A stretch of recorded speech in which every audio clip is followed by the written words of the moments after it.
This is Southern Cross News with Rachel Williams. Hello everyone and welcome to Southern Cross News. First tonight, more public holidays and leadership reforms were high on the agenda at Tasmanian Labor's state conference. But nothing got those attending more fired up than public sector wages, with the party calling for a cash splash.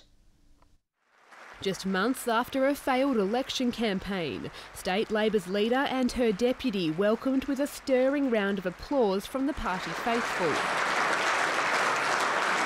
The party's annual state conference in Hobart today, a chance to look back on its campaign and move forward with new policies. While there might not be a state election just around the corner, I don't think this government's going to last the term. So whenever it's called, we'll be ready. Branches bringing their own ideas forward, calling for more public holidays, a vast increase in affordable housing and gender equality at work. But one thing really firing up the crowd, the wages of 29,000 public sector staff. Vocal demands to scrap a cap on wages. All Australians need a pay rise, but let me say Tasmanians need a pay rise even more. Public servants pride themselves on working for the public of Tasmania. It's the people we serve. We don't do it for the money. If we did, we probably would have already left. The government has previously confirmed it is unwilling to budge on the 2% wage increase it has already offered staff. Later today, Young Labor passed changes to how the party's leader and deputy are elected, giving greater power to members. Every single member of the party has to be involved through the processes of the Administrative Committee and, of course, the State Returning Officer, in a process that means we all get to have a say, even if not directly, in who the leader will be. The amendment that I have put forward at conference gives a greater vote to rank and file members, while also acknowledging that conference delegates also need to have a say. Federal Labor leader Bill Shorten will address the conference tomorrow. Michelle Wisby, Southern Cross News. The political knives are being sharpened as the next federal election looms, with both Liberal and Labor today finalising their Senate teams. The Liberals picked Richard Colbeck for number 1 on their ticket, but there was no love lost for popular Labor Senator Lisa Singh, who's described her disappointment after being bumped to an almost unwinnable spot on Labor's ticket. Facing a familiar defeat, Labor Senator Lisa Singh didn't hide her feelings. Well, I was disappointed last time and I'm disappointed again. For the second time, she's been snubbed below the line on the Labor Senate ticket, a fourth spot seen as tough by some and unwinnable by others.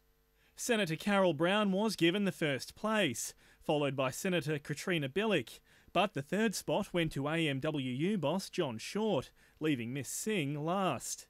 She secured strong rank and file votes, but not those of party delegates and unions. The unaligned senator says party factions have benefits.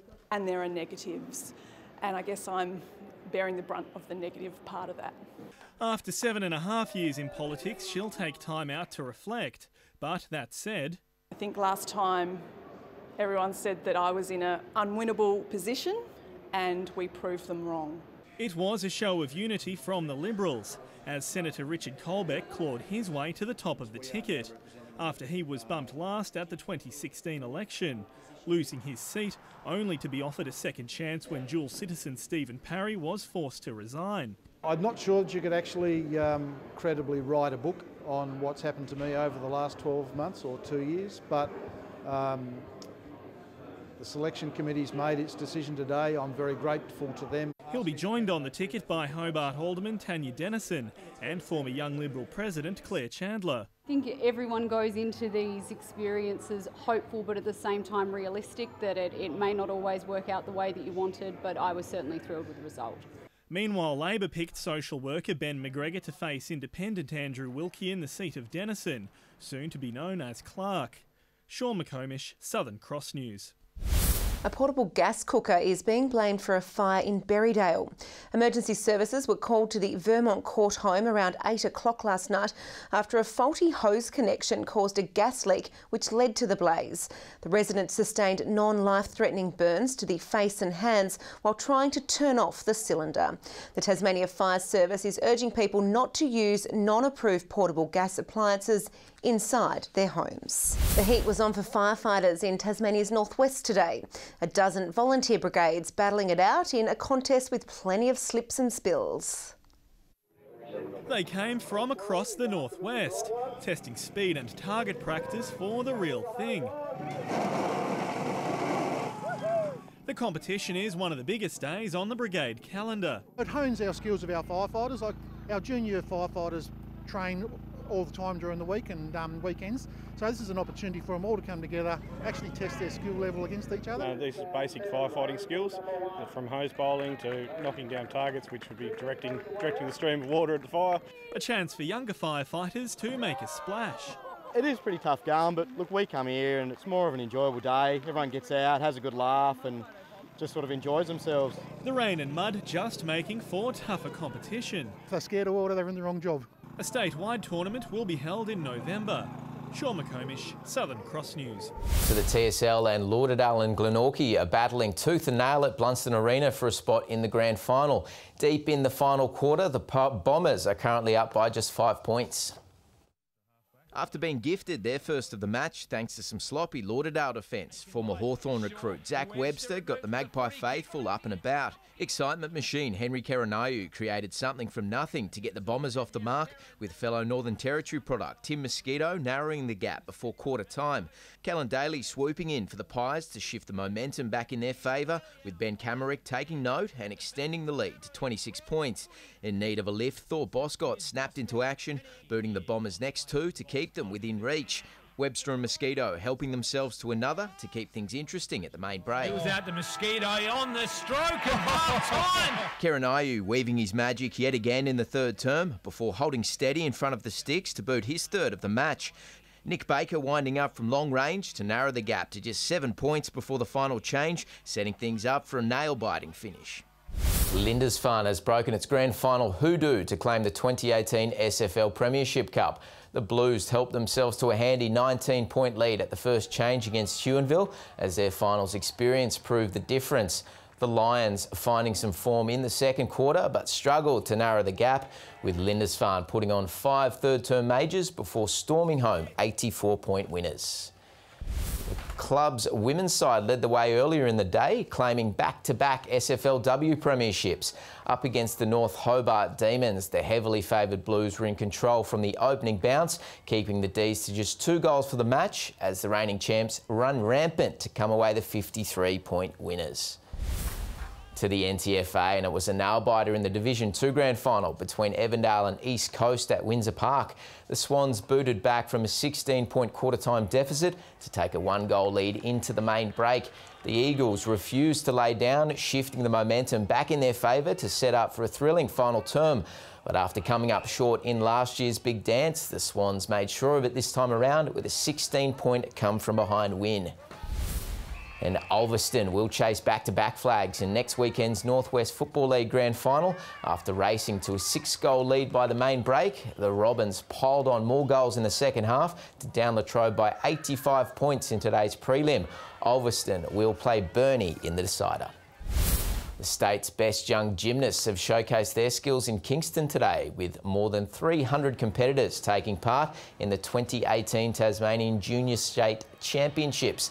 The event also serving as the final selection trial for the Tasmanian team, contesting the Trans Bash Challenge again against Victoria, later this year. Good evening. The highest temperature today was 17 degrees at Hobart and Friendly Beaches. Launceston and Burnie 14, 13 in Devonport. 16 at St Helens today, as well as Grove and Ouse. Smithton, Maria Island and Strahan 15. 14 for King and Flinders Islands. Low Head 13 and 9 at Lyawini. Here we can see cloud across the north and west of the state, with patchy mid-level cloud developing across the remainder during the mid-afternoon. A line of mid to high level cloud can be seen drifting across southern South Australia and western Victoria. Cloud can also be seen over parts of Victoria, the east coast and southwest WA. The remainder of the country is cloud free. Tomorrow a cold front is moving quickly over Tasmania during the morning. A high pressure system establishes itself near the South Australian and New South Wales border, while a trough sits over northern Queensland and western WA. West to northwesterly winds reaching 35 knots about the southwest, tending westerly during the late morning, decreasing in the evening. Seas 2 to 4 metres. A gale warning for the southwest coast for westerly winds, a strong wind warning for all remaining coastal waters, and a small craft wind alert for the southwest and central plateau lakes. Tomorrow in Hobart and Richmond, a morning shower or two, 16. 15 at Ouse, showers there. Launceston expecting 18 with a morning shower or two, 16 in Devonport and 15 in Deloraine with showers. Showers across the west, Burnie 16, 14 at Strawn and Curry 15 degrees. A possible shower for St Helens 17, 17 also at Swansea, partly cloudy, and a windy day for Whitemark, showers easing and 15. Looking ahead to Monday, showers about the west, far south and the islands, fine elsewhere. Tuesday, showers developing about the north, extending statewide during the evening. And Wednesday, showers about the west and south, falling as snow above 700 metres, mainly fine elsewhere. Mostly sunny conditions across the mainland tomorrow, apart from a shower or two for Melbourne. And currently it's 12 degrees and mostly cloudy in Hobart, Launceston 10 and mostly cloudy, and Devonport 11 and partly cloudy. Rachel. Thank you for that, Carmen. Well, that's all your news for now. Thanks for joining us. Enjoy the footy. Good night.